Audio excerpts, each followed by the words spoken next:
So I've been working on this Volvo. Andreas, he asked me if I would record some of this. I forgot all about it. He's been in the woods the whole time, so now I'm gonna take this top radiator off because it's the air cooler. The oil, there's a light going in. Lots of oil going in, and plenty of oil going out to the motor. So I'm gonna pull the radiator. That way we can clean it out, wash it out with some diesel fuel, and then clean it so it doesn't suck in the rest of the oil and smoke like a fucking train horse. We'll get this out. I think there's 4. I got all the outside bolts off, all the bolts, and then I got 4 more that are in there. There's 2 on this side and 2 on that side. Hopefully it comes out. We'll see how it comes. Oh yeah, so I got the radiator out. There was these 4 bolts that really definitely sucked. I'll show you. They were right here, there, and there. But this is a steel housing, so you can't really get it to it. And these fan blades are pretty big, so there wasn't very much room to get into it. I dumped some oil already out.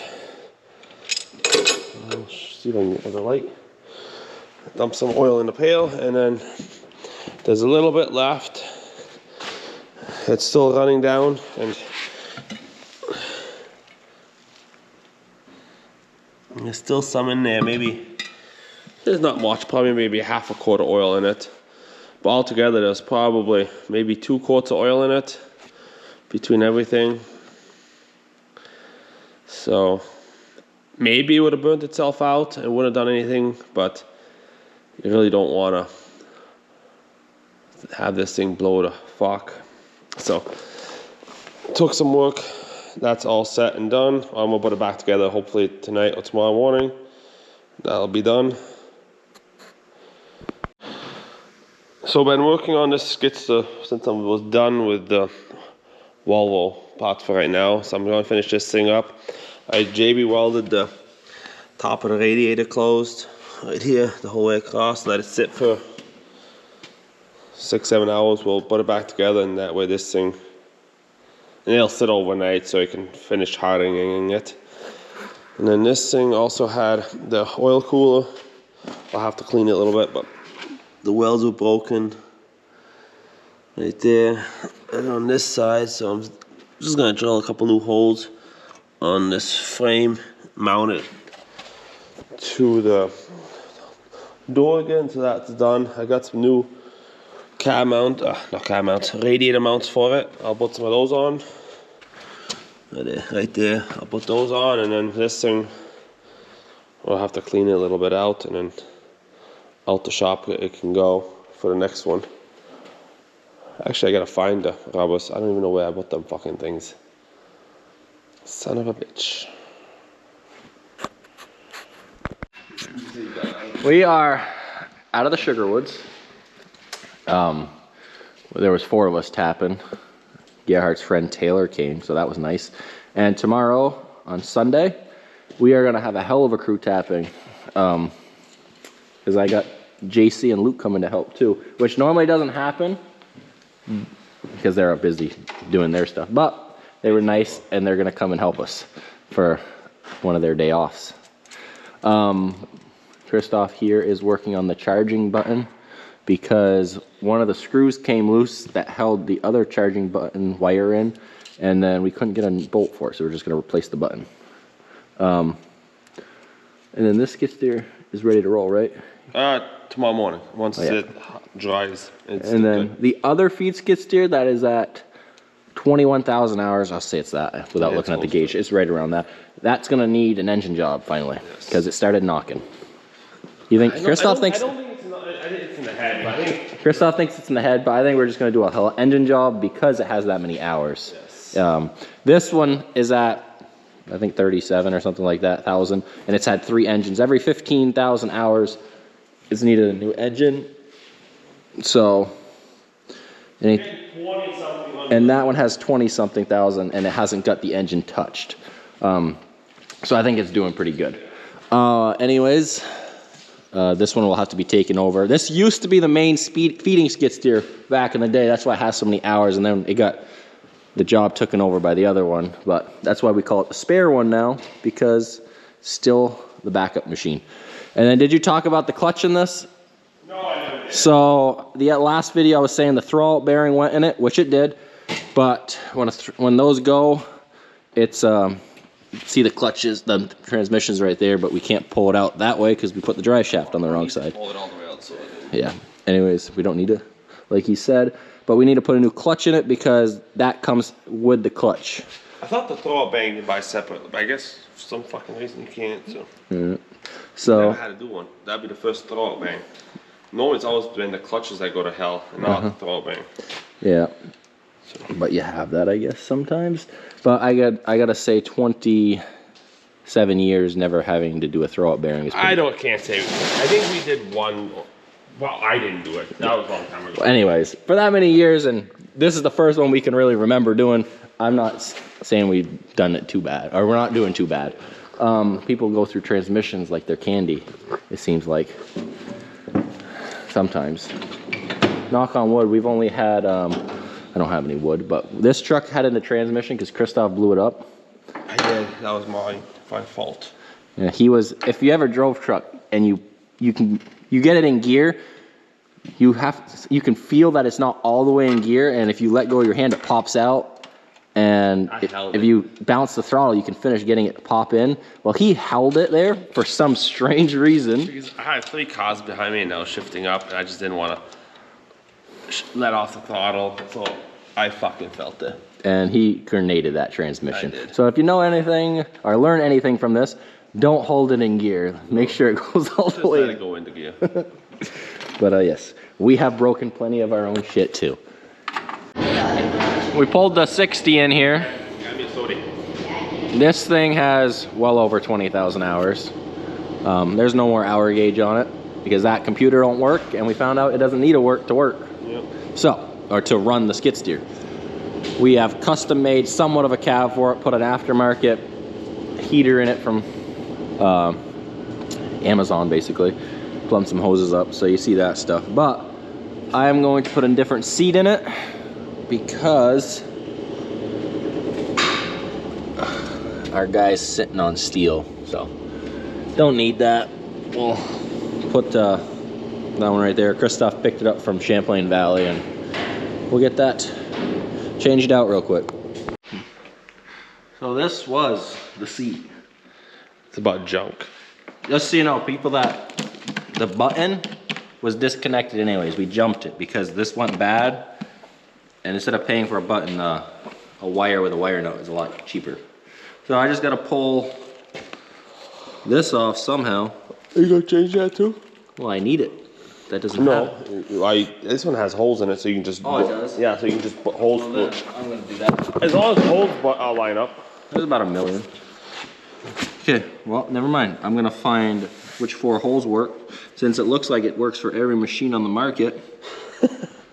Oh, you could even put a sensor in. Yes. I'm not going to. And then we'll get a seat in there. Look at this thing. It's completely garbage in there.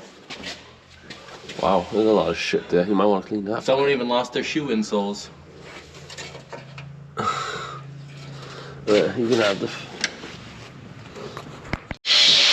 I ended up putting the old rails on this seat because the mounting bolts didn't line up for that plate, but they lined up for the rails, so it should work, right, Marcus? It doesn't need to go back and forwards, but it needs to sit there.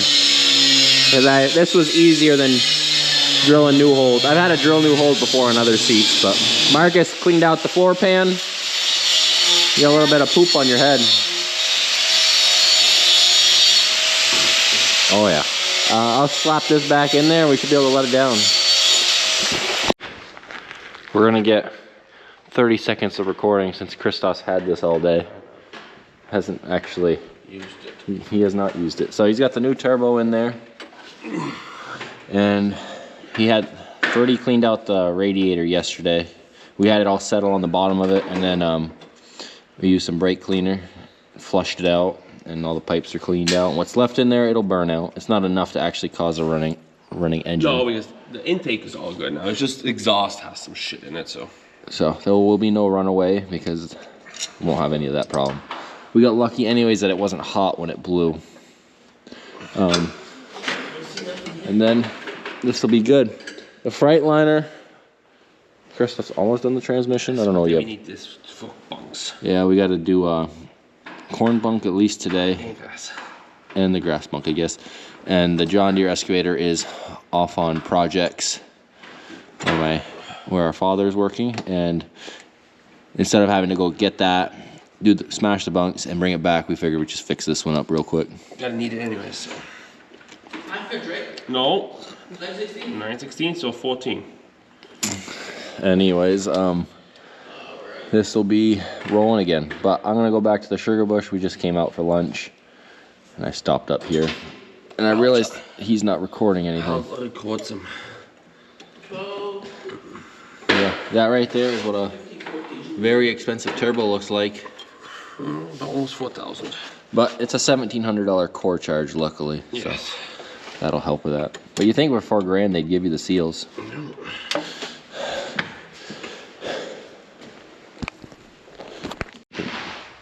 We are in the shop.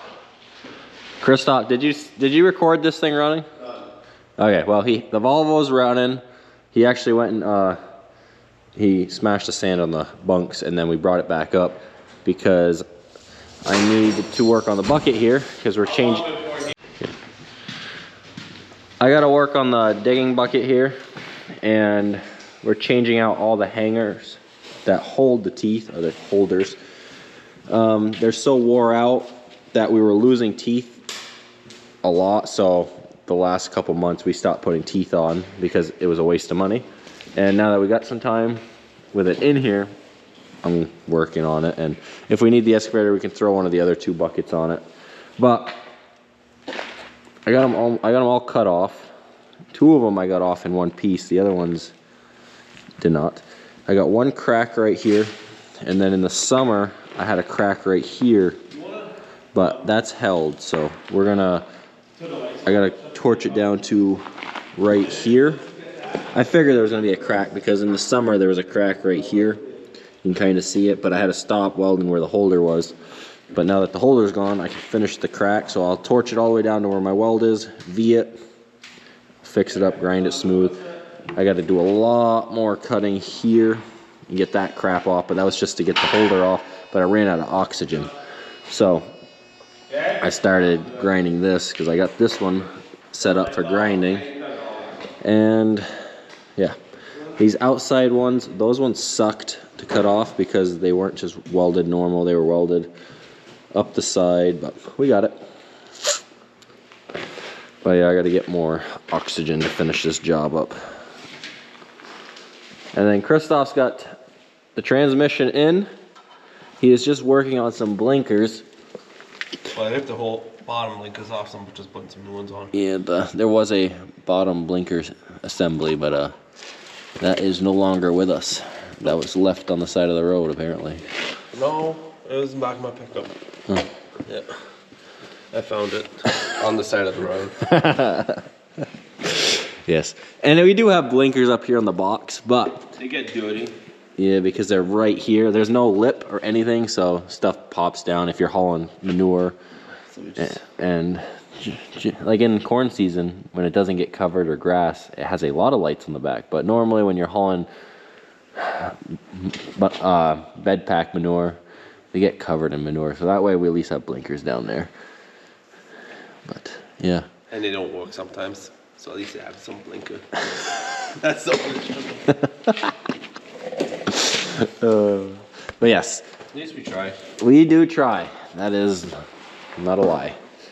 Anyways, I'll probably end the video here. And yeah, that's what's going on. So thanks for watching. Till the next one.